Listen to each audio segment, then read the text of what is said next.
your character is such a linchpin in this movie, but he's also such a man of mystery, and the beard almost becomes its own character. How did you work with Steven Soderbergh to kind of develop Rodrigo and his mystique? Well, the conversations were not very long. We had a couple of meetings, I think, before we started the movie. In one of those meetings, I had the beard, and because I was doing a workshop for a musical on Broadway, and I was using that. And he said, well, you know, I would like for the character to have that.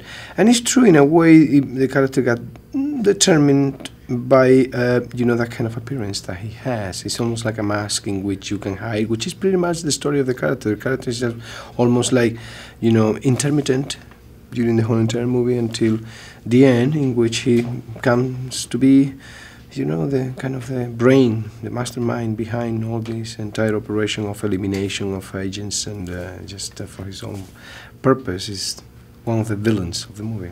Yeah, well, he described it as a Pam Grier movie directed by Hitchcock, and it's also got this like 70s vengeance film vibe to me. I love that. I love that. How would you describe it?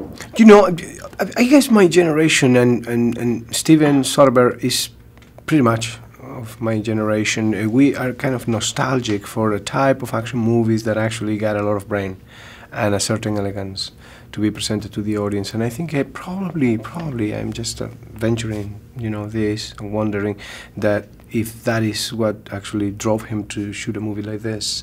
I think the audiences are going to be surprised, especially young audiences, to see a movie that is action in a completely different context, you know, as normally we see. Because there is a part of the movie that belongs to art house movie in a way, but at the same time it never loses the punch and the interest. You sit there and you have 2 hours of fantastic fun, you know.